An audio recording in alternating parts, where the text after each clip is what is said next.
నమస్కారం మిత్రులారా, అందరూ ఎలా ఉన్నారు?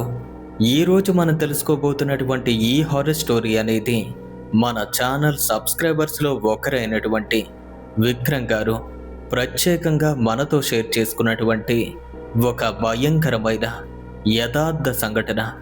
ఈ స్టోరీ చెప్తున్నప్పుడు నాకు కూడా కొంచెం భయంగా అనిపించింది.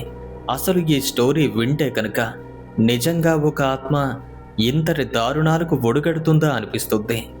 మరి ఈ స్టోరీని మొదలు పెట్టబోయే ముందు మీ అందరికీ కూడా ఓ చిన్న రిక్వెస్ట్. ఇంతవరకు ఎవరైతే మన వీడియోని లైక్ చేయకుండా చూస్తున్నారో దయచేసి ఇప్పుడే లైక్ చేయండి. అలాగే కొత్త వారు కనుక మన ఛానల్ చూస్తున్నట్టయితే ఇప్పుడే సబ్స్క్రైబ్ చేసుకోండి. ఇక మొదలు పెడదామా? నా పేరు విక్రమ్. చాలా రోజుల నుండి మన ఛానల్ అయితే ఫాలో అవుతూ ఉన్నాను. అయితే మాది మచిలీపట్నం దగ్గరలో ఉన్నటువంటి ఒక పల్లెటూరు. కొన్ని అనివార్య కారణాల వల్ల డైరెక్ట్గా ఊరి పేరైతే చెప్పలేను, మీరేమీ అనుకోవద్దు. మా గురువుగారు నాకు ఎప్పుడూ కూడా ఒక మాట అయితే చెప్తూ ఉండేవారు. Where there is education and where there is electricity there is no evil power అని. మా గురువు గారు చెప్పినటువంటి ప్రతి మాట కూడా అలానే ఉంటుంది. ఇప్పుడు తాను చెప్పినటువంటి మాటకు అర్థం ఏంటంటే, చదువు అలాగే వెలుగులో చీకటి పారిపోతుంది అని. కానీ నమ్మకం అనేది ఒక్కోసారి మనల్ని పరీక్షించడానికి వస్తుందేమో. అది నేను స్వయంగా అనుభవించే వరకు నాకు కూడా అర్థం కాలేదు. పదండి, అసలు ఏం జరిగిందో మీకు వివరిస్తాను.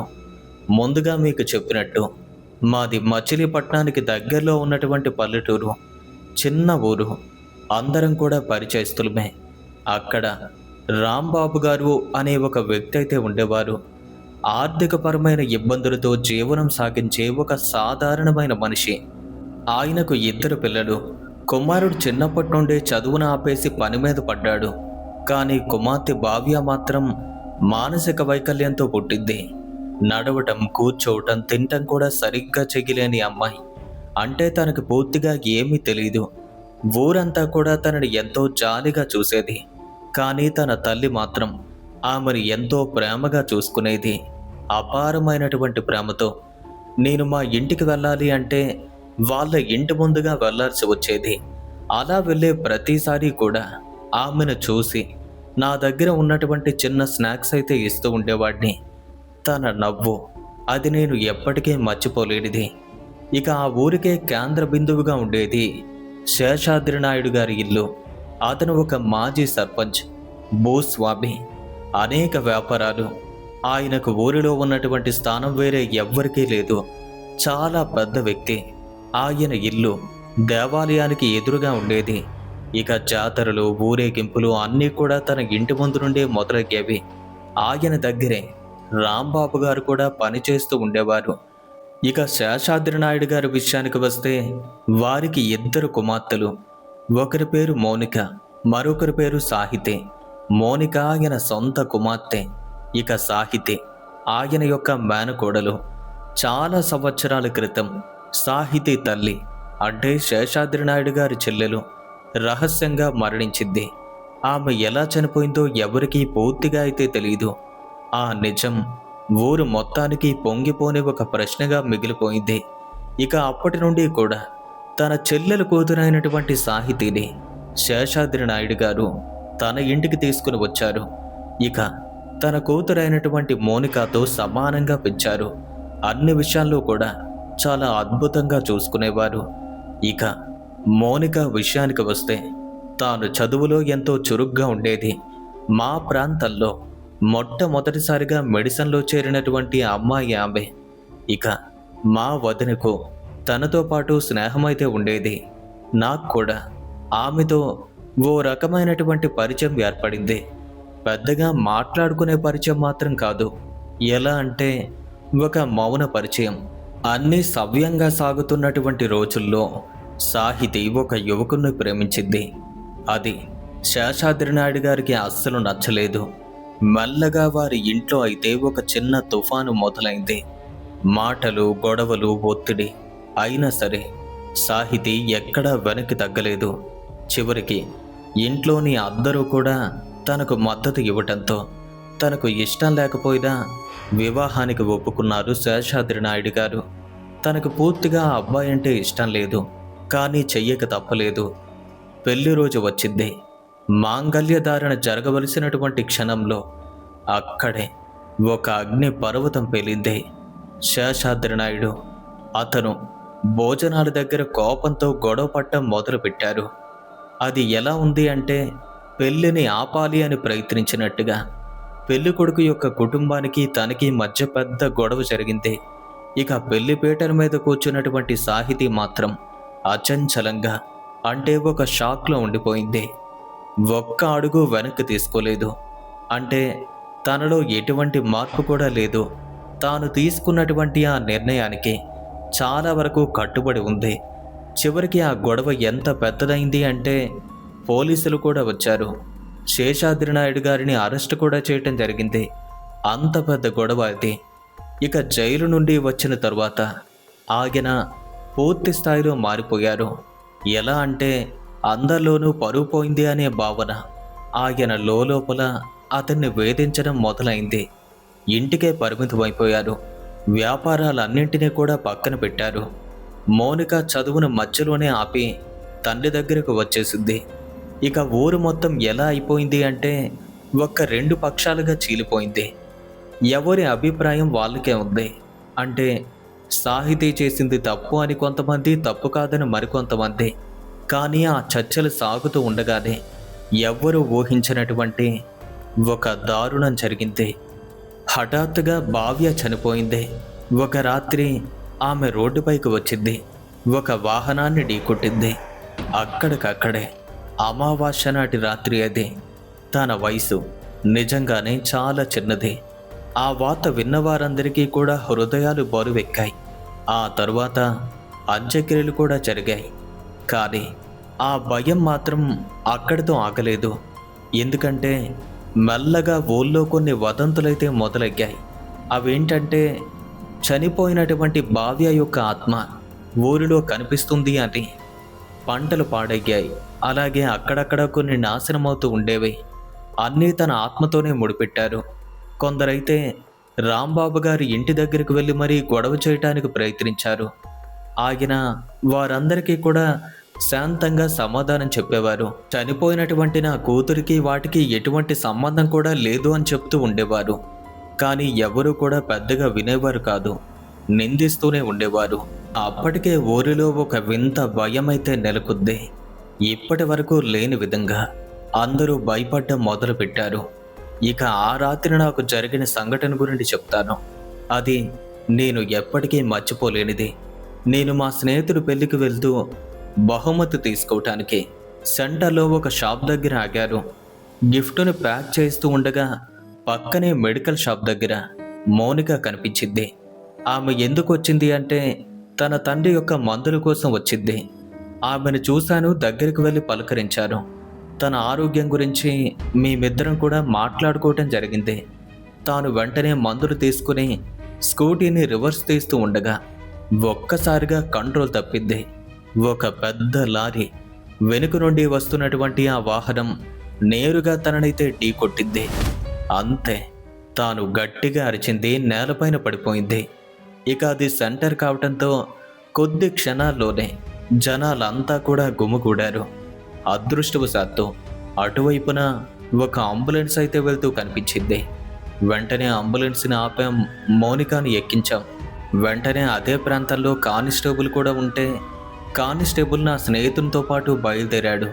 నన్ను మాత్రం మౌనికాతో పాటు అంబులెన్స్లో పంపించడం జరిగింది. ఇక అంబులెన్స్లో జరిగినటువంటి ఆ కొన్ని నిమిషాలు అవి నా జీవితంలోనే అత్యంత భయంకరమైనటువంటి క్షణాలు. అసలు అక్కడ ఏం జరిగింది అంటే తనకి పూర్తిగా రక్తస్రావం ఆగటం లేదు. తన శరీరం విపరీతమైనటువంటి బాధతో, వేదనతో మెలికలు తిరుగుతుంది. ప్రతి క్షణం కూడా తనకి చివరి క్షణంలా అనిపిస్తుంది. ఇక అంబులెన్స్ డ్రైవర్ అయితే నాతో చెప్తున్నాడు, కొంచెం అమ్మాయితో ఏదైనా మాట్లాడుతూ ఉండండి, స్పృహ కోల్పోకుండా చూడండి అంటున్నాడు. కానీ ఆమెను తాకాలి అంటేనే నా చేతులు వణికిపోతున్నాయి. అలాంటి పరిస్థితుల్లో తనని చూసేసరికి నా నోటి నుండి సరిగ్గా మాటలు కూడా రావటం లేదు. ఇక కళ్ళ ముందే జరుగుతున్న చూస్తూ నేను కేవలం నిస్సహాయంగా ఉండాల్సి వచ్చింది. అంతకు మించి నేనేమీ చెయ్యలేకపోతున్నాను. ఎందుకంటే అక్కడ పరిస్థితి అంత ఘోరంగా ఉంది. మెల్లగా హాస్పిటల్ అయితే వచ్చింది. ఇక అంబులెన్స్ ఎప్పుడైతే దిగానో నాకు వెంటనే వాంతులు అవ్వటం మొదలయ్యాయి. ఆమెను హాస్పిటల్లో చేర్పించాం. వాళ్ళ కుటుంబానికి ఫోన్ కూడా చేశారు. వాళ్ళు వచ్చేంత వరకు కూడా అక్కడే ఉండి ఆ తర్వాత నేనైతే ఇంటికి బయలుదేరాను. నేను ఇంటికి వెళ్ళేసరికి అప్పటికే మా అక్క గర్భవతిగా డెలివరీ కోసం మా ఇంటికి వచ్చింది. ఇక ఆ రాత్రి నుంచి మా జీవితంలో ప్రతిదీ కూడా మారిపోయింది. రాత్రి వేళలో మా అక్కకి ఏం జరిగేది అంటే కొన్ని విచిత్రమైనటువంటి శబ్దాలు వినిపిస్తూ ఉండేవి. అవి ఎలా ఉండేవి అంటే మా ఇంటి వరండాలో ఎవరో నడుస్తున్నట్టుగా వినిపించేది. అది మాత్రమే కాదు, మా ఇంటి బయట ఒక రోలైతే ఉండేది. రాత్రి వేళ ఎవరో ఆ రోటిని కొడుతున్నట్టుగా కూడా అనిపించేది. అవి ఎక్కడి నుండి వస్తున్నాయో అర్థమయ్యేది కాదు. కొద్ది రోజులకి ఎలా అయిపోయింది అంటే పూర్తిగా మా అక్కకైతే నిద్ర పట్టడమే మానేసింది. అంటే పూర్తిగా నిద్ర లేకుండా పోయింది. రోజు రోజుకి విపరీతంగా చిక్కిపోతూ భయంతో విపరీతంగా ముడుచుకునేది. మైండ్ అంతా కూడా ఓ రకంగా అయిపోతూ ఉండేది.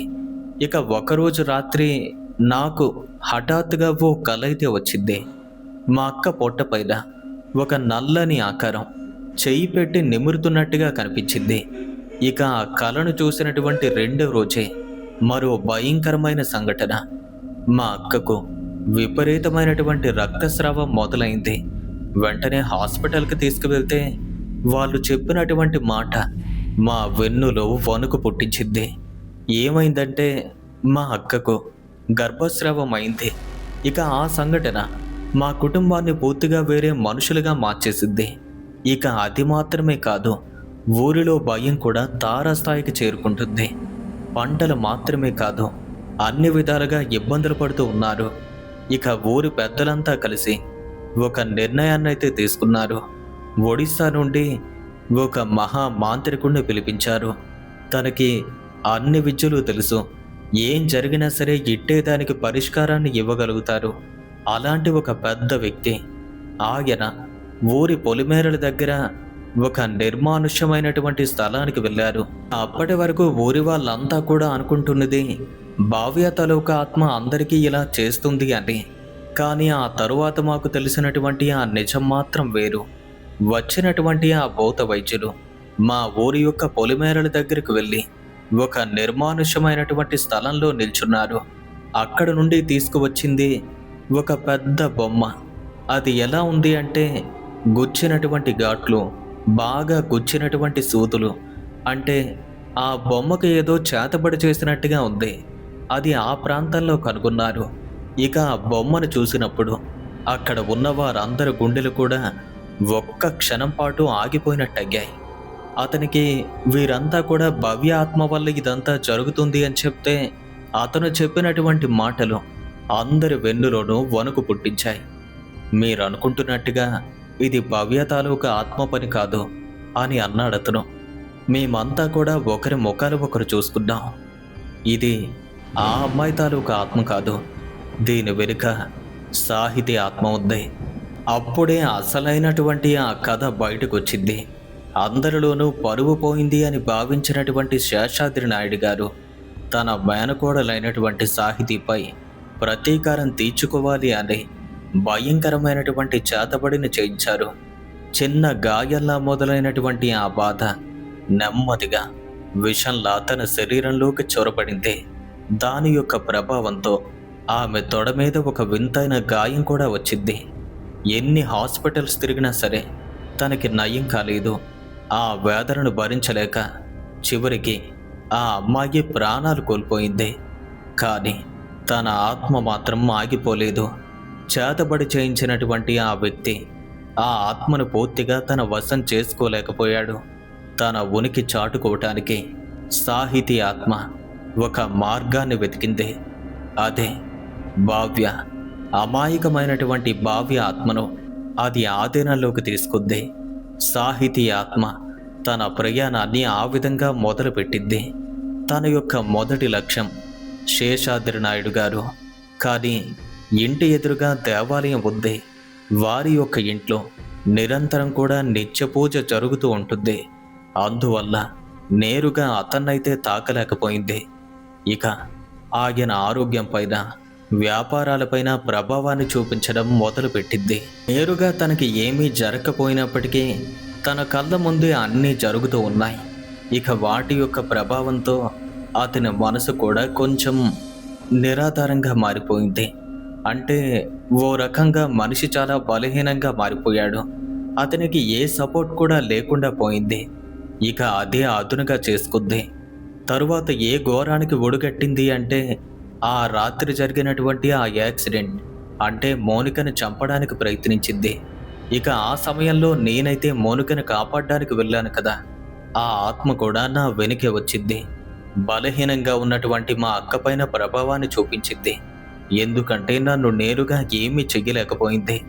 గర్భంలో ఉన్నటువంటి ఆ శిశువు పైన పడింది. ఇప్పుడే పరిహారం చేయకపోతే ఈ ఆత్మ ఊరి మొత్తం మీద కూడా పగ పెంచుకుంటుంది. అతని ఒక్కరి మీద ఉన్నటువంటి ఈ పగను ఊరందరినీ కూడా నాశనం చేయటానికి వాడుతుంది అని అన్నాడాయన.